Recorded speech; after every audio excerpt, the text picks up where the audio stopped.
Yo, what's up mga kaibigan? Nali na tayo magkwentuhan. Game 7 ng Denver Nuggets at ng Los Angeles Clippers. Sa unang quarter, ang mga role players Derrick Jones Jr. at Christian Braun ang nanguna para sa kanilang mga koponan. Ganun pa man, ang kailangan titigan nga natin dito ay first 11 minutes ng game, 0 field goal attempt si James Harden.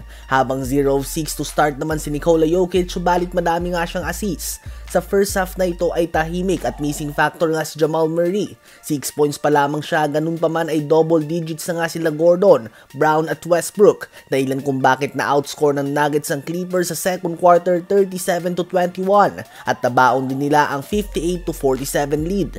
Sa second half naman mga kaibigan ay nagliliyab nga ang Denver Nuggets. Gumawa sila ng 15-0 run at umabot na sa mahigit 25 points ang kanilang tambak sa Clippers habang si James Harden ay nawawala na naman. 6 points pa lang siya on 2 of 7 shooting sa field at hindi nga natatanggap ni Kawhi ang produksyon na inaasahan niya sa kanyang kaduo. It's not even about the percentage bagkus ang kanyang aggressiveness. Hindi nga siya nasa attack mode. Kaya naman nag-take advantage lang nga dito ang Denver Nuggets hanggang sa tuluyan nilang tinapos ang season ng Clippers at umabante sa second round kung saan makakarap nila ang overall number 1 seed na OKC Thunder.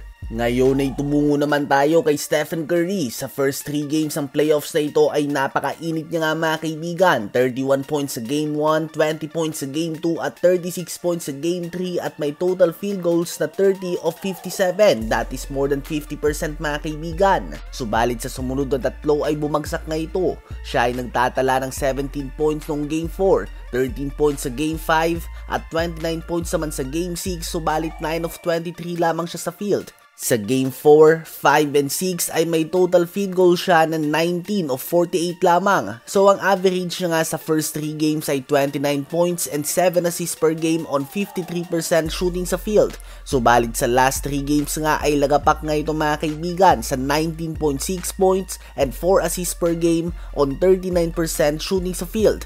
Habang kaposisyon niya nga na si Fred VanVleet sa Houston Rockets ay nagliliyab nga mga kaibigan. Bukod nga sa 29 points, 8 rebounds and 8 assists performance niya sa Game 6, 26 points din siya sa Game 5 at 25 points naman sa Game 4. Sa first 3 games ay nagtala lamang siya ng 11.3 points and 4 assists per game on 22% shooting sa field. Ngunit sa last 3 games naman ay inangat niya nga ito sa 26.7 points and 5.3 assists per game on a very efficient 59% shooting sa field. So hindi lang nga si Steven Adams ang big factor sa last 3 games na ito. Bagkus isa pang factor dito ay ang na-outplay nga si Curry ng undrafted champion Fred VanVleet. Hindi natin tiyak kung gaano ba naaapektuhan si Steph Curry ng kanyang injury.